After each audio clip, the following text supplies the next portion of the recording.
verdade, eu nunca conheci direito. Sempre com seus olhos arregalados, olhava para o mundo surpreendida. Estava sempre ansiando pelo momento seguinte, veloz, inquieta, incontrolável. Sempre tive a sensação de que me multiplicava. Várias pessoas apareciam e eu vivia em busca delas.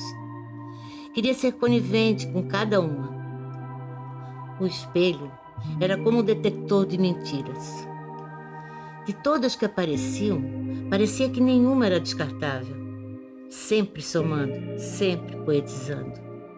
Inutilezas abertas o tempo inteiro. Metamorfoses intensas, assim como as mudanças de endereço. Foram mais de 30 moradas.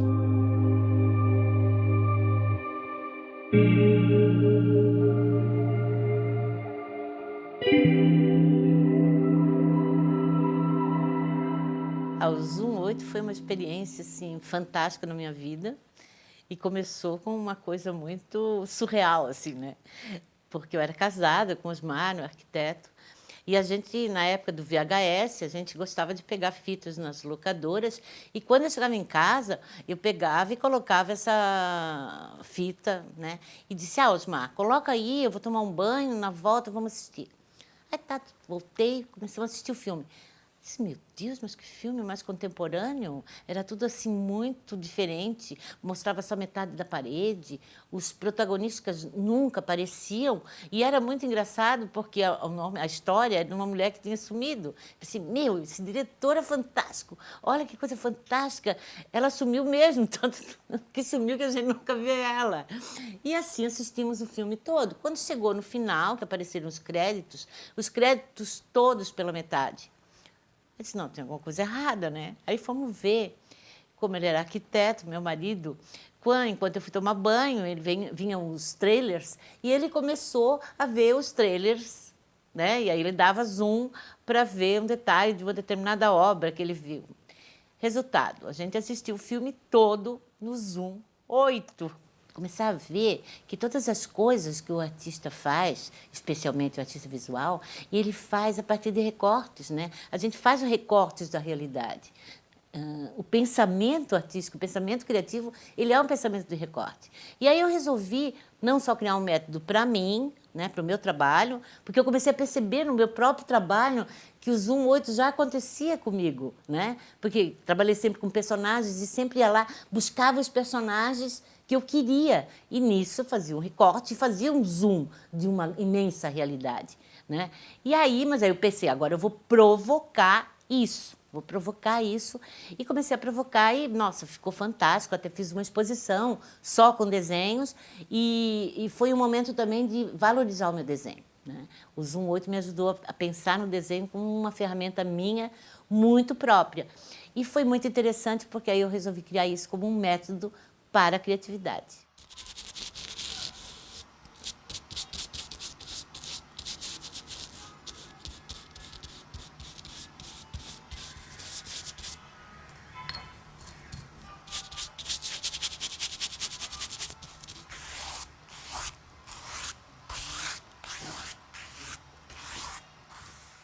Eu penso que a ideia das séries, acho que tem a ver com os personagens. Porque antes das séries, eu pintava, sei lá, me vinha uma temática que me interessava e eu pintava. E eu comecei a sentir que, de repente, pensei, pô, mas aquilo lá não acabou naquela tela. Ela é uma órfã. E eu nunca gostei muito de órfãos. Aí eu pensei, não, eu tenho que começar a contar a história, né? E começou justamente com as mulheres em tirinhas, que foram umas telinhas que eu comprei, mandei fazer especificamente, 1,5 m por 10 centímetros, e eu queria escrever poemas. Mas eu tinha feito uma série, que não era ainda uma série na minha cabeça, mas, né, acabou sendo da Top Model Neandertal, que eram umas quadradinhos, assim, com uma top model, uma mulher meio assim. E aí, elas ficaram juntas na sala. Quando eu vi aquilo, eu disse, não, para. Essas telas de tirinhas, elas vão ter que virar mulheres. E aí surgiu as mulheres em tirinhas. E eu penso que aí surgiu também o meu interesse pelo feminino. Eu sempre pintava antes personagens e calhava deles serem femininos, mas ainda não tinha vindo essa motivação, né? Mas ali eu comecei a ver que, pô, as mulheres fazem parte da minha vida, até para mim me conhecer também, né? E eu pinto mulheres até hoje, pinto uns homens eventualmente, assim, acho que porque os homens assim ficaram meio chateados comigo. Mas esses homens nunca foram, sabe, eles ou se transformam em gay, ou drag king, ou alguma coisa assim. Porque eu ainda gosto do feminino, né? Então, aí começou com a Carolina Mulher Comprida, né? Que foram as 5 telas da mesma mulherzinha, fininha, comprida, esticada naquela tela. E aí começou a vir para mim a ideia de série, começou nesse instante, porque as tirinhas duraram uns 3, 4 anos, eu acho que eu fiquei nessa coisa de trabalhar com as tirinhas, porque aí cada mulher que vinha, né, elas aí começou a surgir também os personagens, porque aí começou a tirinha, Mulher Comprida, era uma crítica à anorexia na época, né, que ficava tão comprida que se meio que se desfigurava até, né? E depois começaram a surgir as nadadoras, e aí eu comecei a pesquisar situações muito peculiares desse feminino, né? E sempre essas situações buscavam criar provocações, né? Meio que, assim, há pouco tempo eu li um pouco a história da feiura do Umberto Eco e ele fala que ele prefere muito mais o feio do que o bonito, porque o feio, ele é sempre uma esperança, né? De que algo vai se transformar, tem toda uma potencialidade, né? Enquanto que o bonito já está ali, está dado, né? E é uma prisão também. E depois, por fim, que eu acho que a arte tem isso também, tem esse processo, né, de construção, que vieram as tias, né? E as tias, nossa, foi um achado para mim, porque sempre a arte tem essa coisa peculiar de te transformar também, né? Ou tu tá transformando e a arte mostra isso. E as tias, aí eu foquei exatamente nessas mulheres inadequadas. Tias, porque, né, na minha época, quem não casava ficava para titia, né? E aí começou tias. E aí tias envolviam as feias, envolviam as gordas, envolviam aquelas que estavam desconfiguradas de alguma forma, né, esteticamente, ou, e mais isso talvez, de situações, né? E a questão da cena, né, se antes já havia essa minha certeza, né, de que a arte trabalha com cenas, seja em qualquer veículo, né, em qualquer linguagem, ali a cena passou a ser uma coisa assim fundamental para mim, né?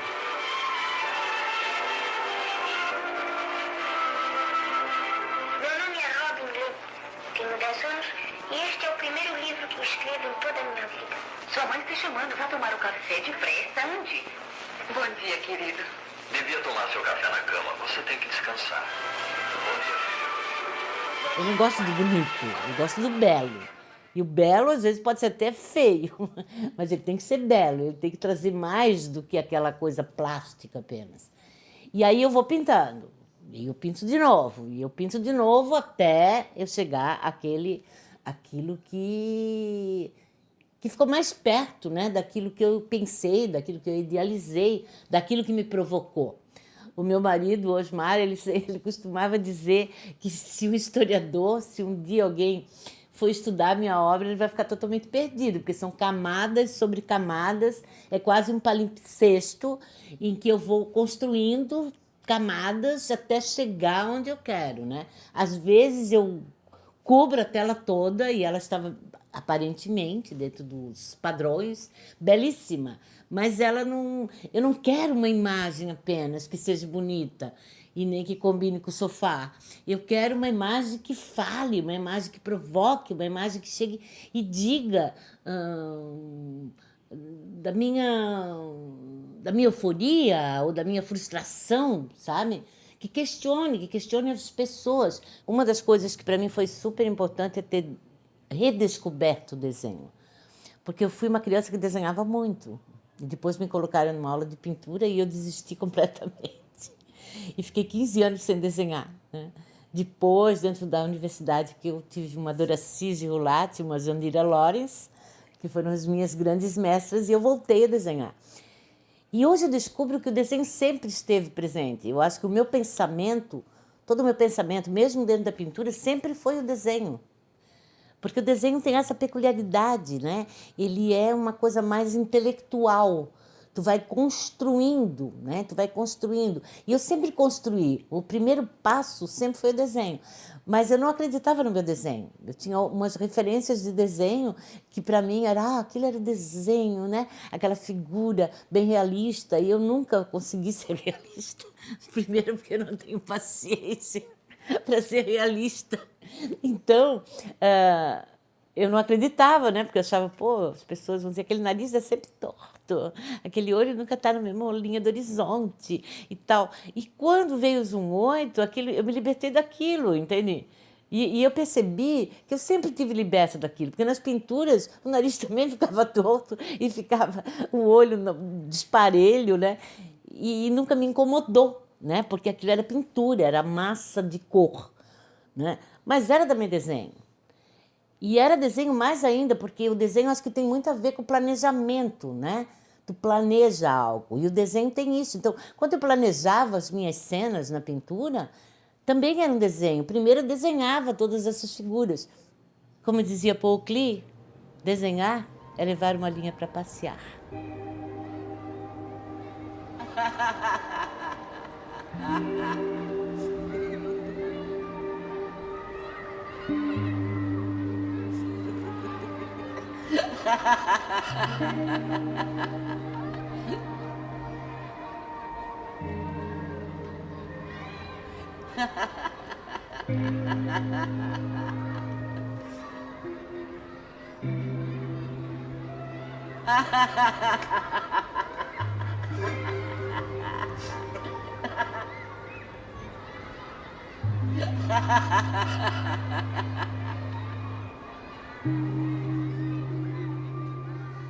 Acho muito importante pensar que eu comecei com a literatura.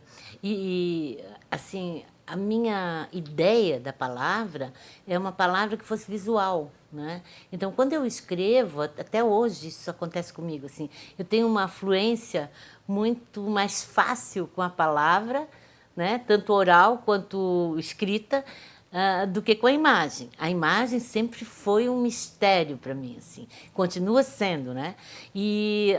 Mas a relação da imagem estava lá, sempre esteve presente, porque o texto que eu escrevi ele já era visual. Então, né, se tu vai ler tanto os testículos quanto a Benedita Pinta Tarada, a linguagem é uma linguagem que te provoca imagens.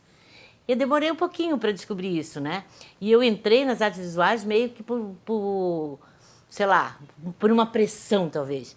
Eu fui para começar artes cênicas, na verdade, e aí comecei a fazer disciplinas para eliminar, né, alguma coisa. E aí fui abduzida pelas artes visuais.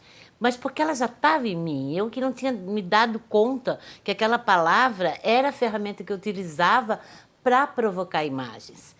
E até hoje isso acontece. Então, quando eu estou pintando ou desenhando, sempre tem uma narrativa, né? E nunca é alguma coisa sozinha, alguma coisa uma imagem única. Mesmo um único personagem, ele vem carregado de história, ele já tem uma narrativa ali, ele já tem 1000 palavras. Cada obra minha, eu sempre penso, cada obra minha podia ser a capa de um livro que eventualmente talvez eu até escreva, né? E as duas coisas nunca foram muito separadas. E eu penso acredito que na contemporaneidade isso é muito legal, porque eu acho que na contemporaneidade a gente está trabalhando com linguagens híbridas. E eu penso que essa coisa híbrida, ela é a essência da arte, né? A arte nunca foi para ser separada, isso é pintura, isso é desenho, isso é gravura, isso é literatura, né? Eu nunca separei, às vezes obrigada a separar. Sem mais nem menos, eu levanto a saia, mostro tudo, indecente e ativa. Gosto tanto de cravo, de doce de hortelã, ficar olhando a lua no sábado de manhã. Te procuro nas estradas, nas curvas, nunca te encontrei em lugar algum. louca para ser tua, aguada, sonhadora, sou maga.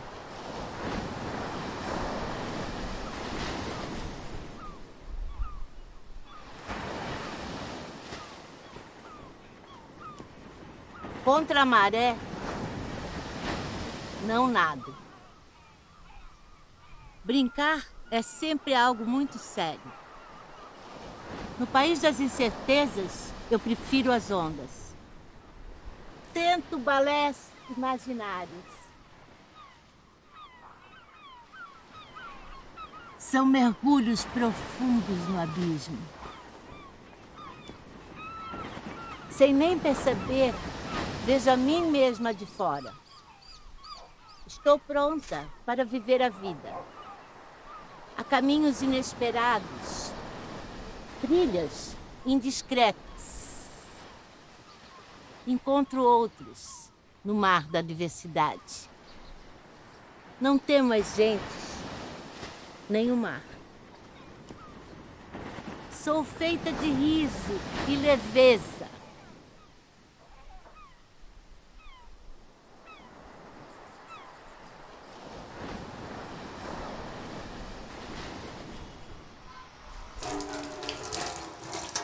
Vou botar a Maguinha fazer um café.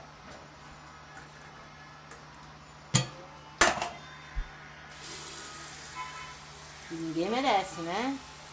Essas alturas, depois do almoço, um cafezinho faz um bem danado. Eu nunca pensei que eu ia ser professora. Minha mãe foi professora a vida inteira. E eu fugi disso, que nem o diabo da cruz.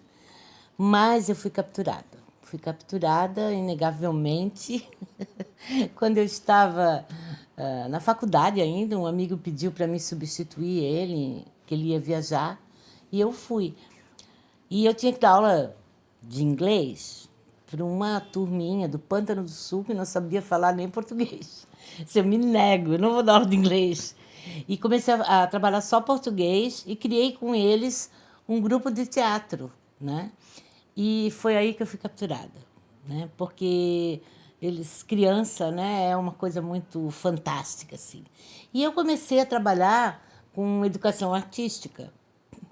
E quando eu comecei a trabalhar, efetivamente, como professora, foi quando eu vim para Brusque. Eu vim para Brusque para dar oficinas de artes visuais numa escola. Minha mãe tinha uma escola, que era o CEIB, e tinha um espaço atrás, e a gente transformou aquele espaço numa oficina de artes. E aquilo fez uma coisa, um movimento comigo muito legal, assim, de perceber o quanto tu dar algo faz tu receber também algo. Eu comecei a ampliar meus universos a partir daquilo que os alunos, né, me diziam. Inclusive, minha própria pintura, ela surge lá, naquele espaço.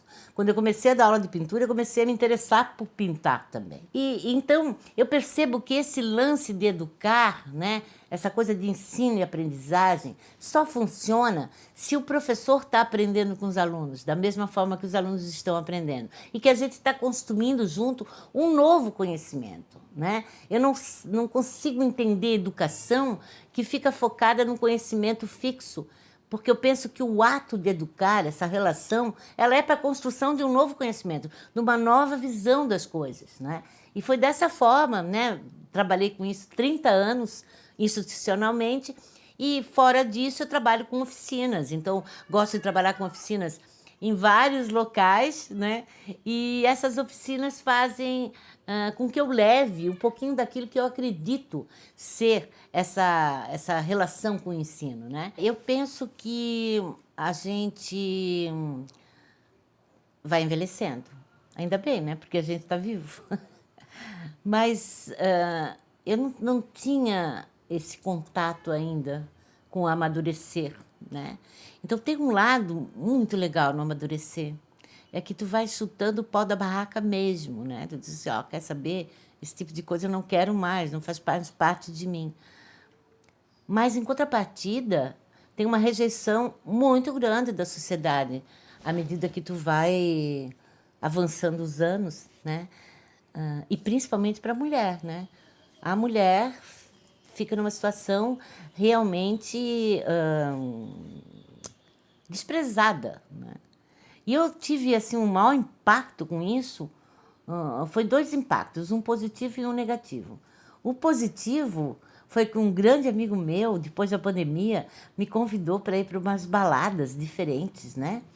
Esse amigo, o Egon, ele me convidou para ir no Laranjeiras, que era uma balada que acontecia aqui em Brusque, muito diferente.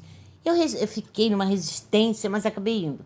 E quando eu entrei naquela balada, cara, aqueles jovens todos que estavam lá fizeram uma, sei lá, me homenagearam, né?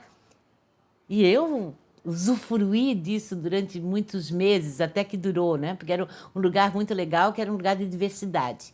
Mas eu senti uma coisa também muito importante, que eles vinham e ficavam me odiando, muitos jovens, cada dia que eu ia, o pessoal vinha. Por quê? Porque eu era a única pessoa da minha idade que estava lá, né? E eu não estava ainda Quer dizer, eu nunca dei muita bola para isso, né? Então, para mim, eu sou a Silvia de sempre. Eu sou criança, ao mesmo tempo, às vezes eu sou adolescente, às vezes eu sou mais madura, às vezes eu sou velha mesmo, né? Mas isso, para mim, é uma composição minha. E eu não percebia que os anos estavam passando. Não nesse sentido negativo que a sociedade dá, né? E eu acho uma pena, porque eu pensei, quantas mulheres, que nem eu, estava lá, me diverti, curti, virei adolescente também, e isso fez eu crescer enquanto pessoa, enquanto ser humano, sabendo que eu gosto de rir, eu gosto de dançar, eu gosto de enlouquecer, como sempre gostei, e não é porque eu tenho 64 anos que eu tenho que parar de viver isso, né? Então, e aí eu comecei a pensar nas outras mulheres, mulheres da minha idade, mulheres mais velhas, que não sabem aonde ir para se divertir, né? Que são rejeitadas, né, pela sociedade, tanto do campo profissional quanto no campo afetivo, né? Quantas mulheres caem roubadas aí, e também no próprio campo de se divertir, de apenas existir, né?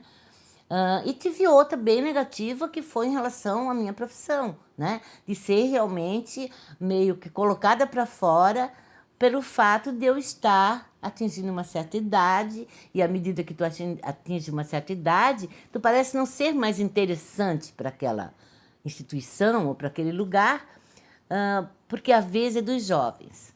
Mas penso que isso é um ledo engano, né? Eu acho que em outras sociedades o velho, o ancião, ele é o senhor sábio, né?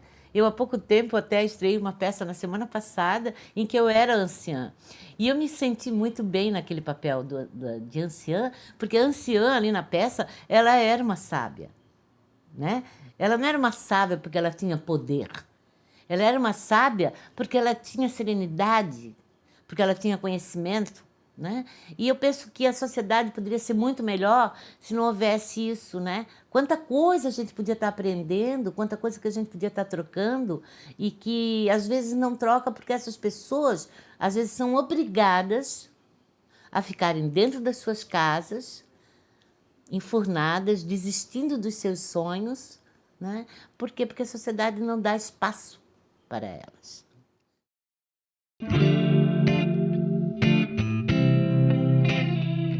Eu nunca fui desse mundo. No entanto, esse mundo sou eu. Junto meus pedaços aos poucos, crio caixas, adventos e alegorias. Muitas vezes me embaraço com apoteoses imaturas. No entanto, é sincero meu córtex leviano. Tenho Netuno no corpo e nas lágrimas. Crocodilos invadem meus sonhos. Possibilitam quedas de braços comigo mesma. Me enfrento. Nesse ringue utópico e sextavado, tenho gratidão de ser. E canto muito. Nesse inteirinho, vou construindo trilha sonora. Desafino, porque sou de João Gilberto, mas também cismos de Barthez. Apesar de tudo, incongruente e ainda bela, faço coleções benjaminianas e desejo muito ser apenas eu.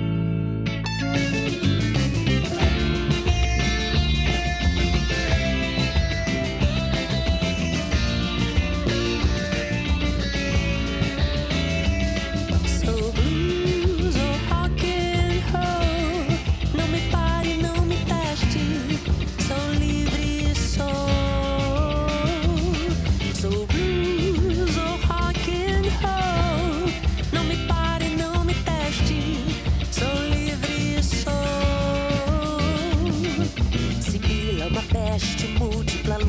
Louca, fluida, absurda, absoluta, abusada. Mulher ou charada, balada da mente aguçada, piada, adoçada, indelicada, fera, fada, me cara de cara.